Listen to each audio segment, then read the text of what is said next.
Alright, so what are you doing today, Steph? I am setting up a ball python. Okay. What are you putting in the bottom there? This is called Orchid Bark. We use it for the ball pythons and other animals that need humidity because the bark actually holds moisture pretty well. Ball pythons come from Africa, so it's nice and hot there. It's hotter there than California. But since it is hot in California and we don't really necessarily have the humidity like I do back home. And where's back home? Back home's Georgia. That explains the accent. Alright. But yeah, out here in California, y'all don't have as much humidity. So we use the orchid bark to up the humidity in the tank. Mm-hmm. The humidity helps the snake shed. So if you have problems with your ball python not shedding in one full piece, you can always try to change the substrate. Okay. Help a little bit. So give it about 1 inch of the substrate for them to be on, and then you can start setting up the rest of the tank. Today we're going to put in the Exoterra rock outcrop. Okay. It's a nice little cave thing for them to hide in. Oh yeah, it's They can actually go in it. And there's 2 little holes in there. You can sometimes see the ball pythons poking out. It's kind of cute. Yep.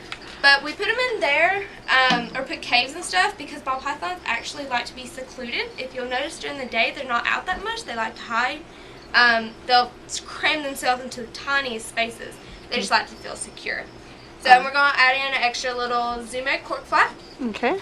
Just to give it something else so it doesn't feel like it only has one place to go. And then, of course, the water bowl is a PECTEC medium water bowl.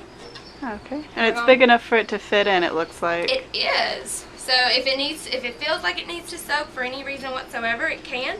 If you do catch your ball python soaking in water, though, always make sure just to check and see if it's okay. It may just be that it's about to shed, it's getting ready for that, or it may be that it has mites. So if you ever have any questions about mites or anything, feel free to call us and we'll go over how to treat them and everything. Because the same environment that ball pythons thrive in, mites thrive in. So it doesn't necessarily mean you're taking bad care of your snake, it's just something that happens. Okay. So, also to help with the humidity and everything, we're going to throw in Zumez Magnum moss. Don't know if I pronounced that right, because Magnum, it's a tough word. It's a weird word. Well, I don't exactly talk right neither. Okay, fair enough. So it makes the cage look nicer too, real nice and naturalistic. Yeah, and again, it just helps with the humidity and stuff because we always want to make sure that they shed properly and the heat's up and everything. It helps hold the heat in the tank too. Creates a little bubble of warm air underneath it. Pretty much. So this, of course, would be the hot side of the tank for the ball python to be in. This would be the cold side.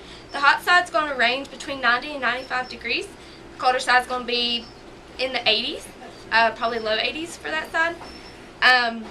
In a tank this small, this is actually kind of small for a ball python. It would only work for a little while. The one we're putting in here today is a baby, so it can work for now. So how big do ball pythons get? They get between 4 and 5 feet.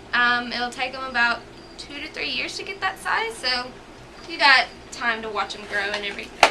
Okay. And then what kind of ball python are we putting in there? That doesn't look like a normal one. It is not. This is a pattern mutation. It's called a spider ball python. You'll notice that the back part is actually lighter than a normal ball python, and then on the sides they have these really pretty colorings on their bellies. Oh yeah, look at that belly. It's got a little pattern on it. And then the pattern itself looks a lot like spider webbing, which I'm guessing would be why it's called a spider. Exactly. There are absolutely hundreds of different color mutations and pattern mutations for ball python.